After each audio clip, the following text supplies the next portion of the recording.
Hello everyone, welcome to another late episode of Bareham Engines.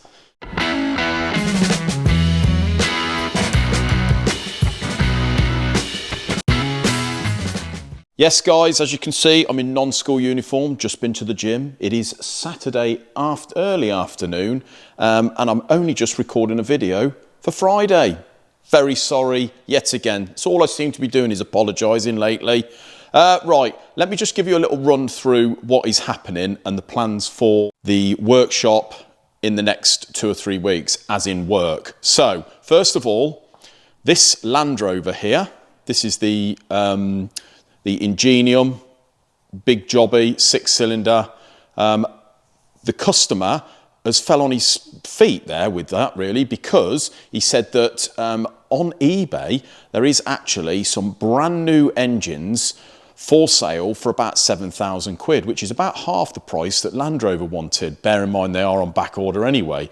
The reason for that is they are apparently out of vehicles that were in a flood in the main dealers, and he is selling them very cheap. So our customer's made him an offer. He's got it very slightly cheaper than that. So I said, to be honest, it ain't even worth messing about. Buy the engine. He's coming to pick this up next week and take it away. If he can get it done cheap, that's absolutely fine. We have got enough on our plate as it is. We have got this Z-Tech to do. The bottom end here, the customer's sending in a few more bits and bobs, and then we're going to be cracking on with that in the next week or two. We've got another engine stand here free because we have got another 2 Cosworths coming, one of which is an RS 500. So can't wait to see that and get that on the channel. I'm going to have to get rid of this BMW soon. The customer, I was starting to get a bit twitchy actually. The customer sort of did a bit of a disappearing act. I know that he works away and he's quite hard to get hold of. But he did email me on Friday saying, I'm really, really sorry. I'd sort of been otherwise occupied, but I'm going to be in the next 2 weeks to square up for this one. So that's a bit of a result. Guys, that'll be another engine stand free. So we have got the 2 Cosworths coming. We have got this Transit round here, which is the 2 litre. I'm going to be explaining a bit more of that when Isaac's back next week, because we may be struggling on pistons for that, but hopefully not. And also from the same people, CTS, Chris there, he's sending us another 1500 Connect Transit. So it sounds like Chris is knee deep in transits and what have you, so it could be a regular thing. So we've got to crack on with that one especially, and get that out the door for him. I also had another phone call on Friday, which Isaac's been dealing with, regarding a Cosworth V6 engine. Don't see them very often, quite hard to get bits for, but that is a turbocharged one in a Capri, I do believe. So that engine's coming in for some work. And also the same customer is sending in an Impreza engine, and that is the full Monty on the Impreza. So Isaac is going to be loving it with that one. That's his baby. So we've got to make room for those guys. We have got this Honda here, which when Isaac gets in, I'm sure he's put some bits all over the place, but we've got to build the short motor for this and put the head together. The head is round the other side, so that one is going to be out the door in the next week or so. These are these lovely Wasner pistons, which look absolutely fabulous. Pretty much a replica of the crown of the original, but these are obviously 0.5. We've bored it. It's come up lovely. And then there's this Cosworth here, which I've got to get finished. So I'm hoping to get this one pretty much on its way next week. Now, where are we with it? So you can see those lovely WRC oil jets that they put in the bottom. Quite a bit of extensive machining work to get those things in. It's what they did back in the day. Still a good item. They come as a sort of stripped kit, really. You've got to braze the nozzle in yourself, put that position that way you want. You can see they're numbered. Someone's fitted them absolutely perfectly before, and obviously we're using the same pistons, which are immaculate. Got a new set of rings there in our lovely holder from Level Motorsport. He's going to be sending us another 5 of them. We've ordered 5 of them, and another 5 sets of these crank holders, which are absolutely bloody perfect and come with a Bareham Engines logo in them. Lovely bit of kit. Very trick, as they say these days. So you can see the liners, look guys, see the base of the liners in there, fit absolutely perfect. I've started to assemble a few bits. We've got the jack shaft in, we've got the water pump, give the block a lick of black, and it's looking absolutely fabulous. Now if I turn this over, I've also started work on the top side. So you can see all the long studs are in. The top hat liner's looking perfect. So this block now is fresh, that's bored to standard. That is a lovely bulletproof 200 block right there. So yeah, you can see we've put the studs in. Obviously before, the machining for the studs was done before we got it, but it was, what we got? 4 of them of which were pretty good. We've just had to make sure the bottoms are clear, run the taps all the way down, make sure we're getting the full length of thread in the base of there. And then these 2, we've gone down another 5 mil. So these are the ones that are right next to the core plug holes. You can see there, look. So we're taking that stress away from that lug that is in the base. You can see that lug, look, in the base of the block there. We don't want to start breaking that lug off and leaving them 5 mil too shallow. Also, guys, while we're on the subject of studs, long studs, although I didn't do the machining for this, I've obviously had to mod these 2 and make them deeper, but I have checked the others. Because I am building this engine, I need to make sure this thing is extremely clean. I need to make sure that all the swarf is out of the stud holes, because obviously I don't know who did the machining for these studs. So if there was any swarf left in there and I fitted the studs at the incorrect depth and it, say for instance, pulled a thread out or something, I don't know who did these, so I can't again go back to them and start moaning that they didn't clean the swarf out when they did the machining for the stud. So I need to make sure that these are absolutely clear of any swarf.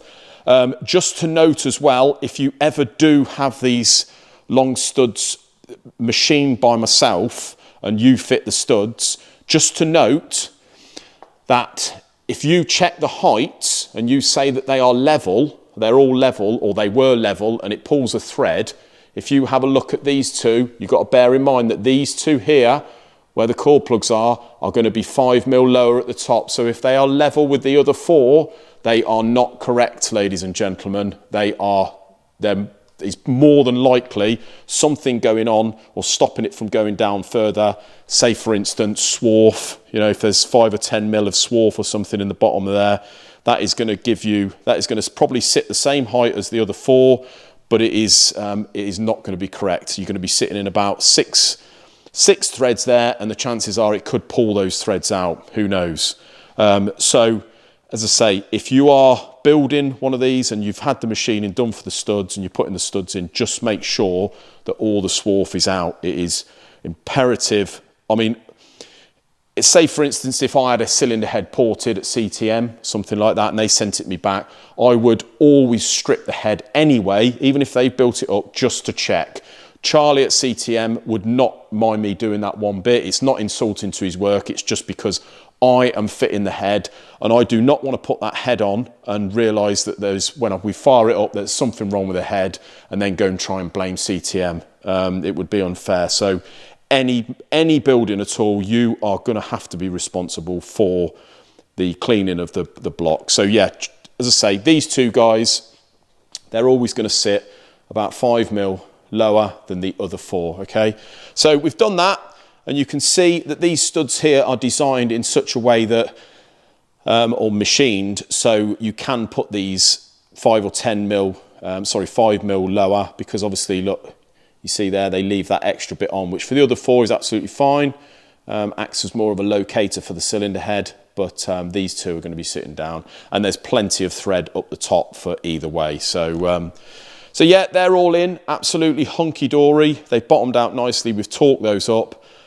We've got our blue O-rings in there. So you see when I remachined the top here, it is pretty important that you get these, well, I do them a 4th out over the 5 mil deep, these blue O-ring grooves. So I've gone down, and sure enough, bear in mind, I only took about 4 or 5 thou off the block face because these liners were slightly lower, but these needed about 20 thou, about half a mil. So they were slightly shallow, which would have been okay for the other studs, which have got the built-in sort of machined 17mm O-ring groove there that sits in there, but for these blue O-rings you do need the 5mm and nothing under, so that's why I do them 4 thou over, because when you squeeze them down you can see they just sit very proud, and we don't want those, we don't want the gasket being held off by those, and we don't want them being squished out, and we don't want them too low, so machined perfectly for the application. So next step, guys, I'm going to be plonking this crank in. Although it hasn't been balanced yet, I'm just going to be plonking that in there with the new bearings, and I'm going to be putting a piston and rod down the holes there and getting my height right. So Isaac can then, Monday, he can balance the crank assembly, John can then polish the crank. I would have machined the top of the pistons to suit.